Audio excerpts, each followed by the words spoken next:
আলহামদুলিল্লাহ, খুবই গুরুত্বপূর্ণ একটি বিষয় হলো, সেটা হলো কি, আজকে আমরা দেখতে পাচ্ছি যে ভারতের বাবরি মসজিদ ভেঙে যে রাম মন্দির হয়েছে, যে 1700 কোটি টাকা খরচ করে তারা কি করেছে, রাম মন্দির তৈরি করেছে। অথচ বাবরি মসজিদ এরকম অনেক বহুত পুরনো মসজিদ ছিল, যে বাবরি মসজিদকে ভেঙে তারা কি করলো, রাম মন্দির তৈরি করলো, এরকম শত শত কোটি টাকা খরচ করে, শত হাজার কোটি টাকা খরচ করে। আজকে দুঃখের বিষয় যে আল্লাহ তালার মায়ের আক্কেলের বাইরে যে আজকে এরকম 6 মাস যেতে না যেতেই কি হয়ে গেল, বাবরি মসজিদের জায়গায় যে রাম মন্দির করেছে, রাম মন্দিরের ভিতরে ফাটল ধরেছে এবং রাম মন্দির এরকম এক পর্যায়ে ঝুঁকিপূর্ণ অবস্থায় আছে।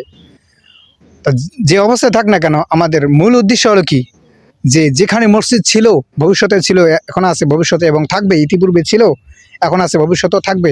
কিন্তু আপনার যে ইতিমধ্যে যে এরকম ভারতের নরেন্দ্র মোদী কি করলেন, এটাকে কি করলেন, উনি প্রমোট করলেন এবং ওটাকে তিনি কি করলেন, ওখানে রাম মন্দির তৈরি করলেন।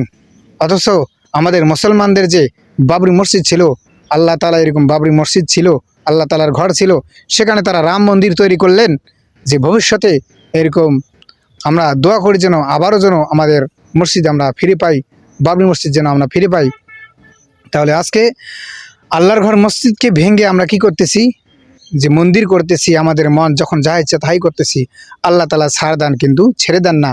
অতএব সময়ের অপেক্ষা, নরেন্দ্র মোদী আপনি অপেক্ষা থাকেন, আপনার একদিন বিচার হবেই হবে ইনশাআল্লাহ।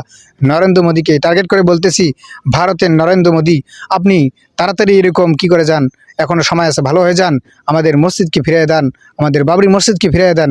নচেত কিন্তু সামনে এমন এক দিন আসবে, যেই দিন আপনাকে খুঁজে পাওয়া যাবে না এবং আপনাকে, আপনার নাম গন্ধও কিন্তু আপনার থাকবে না।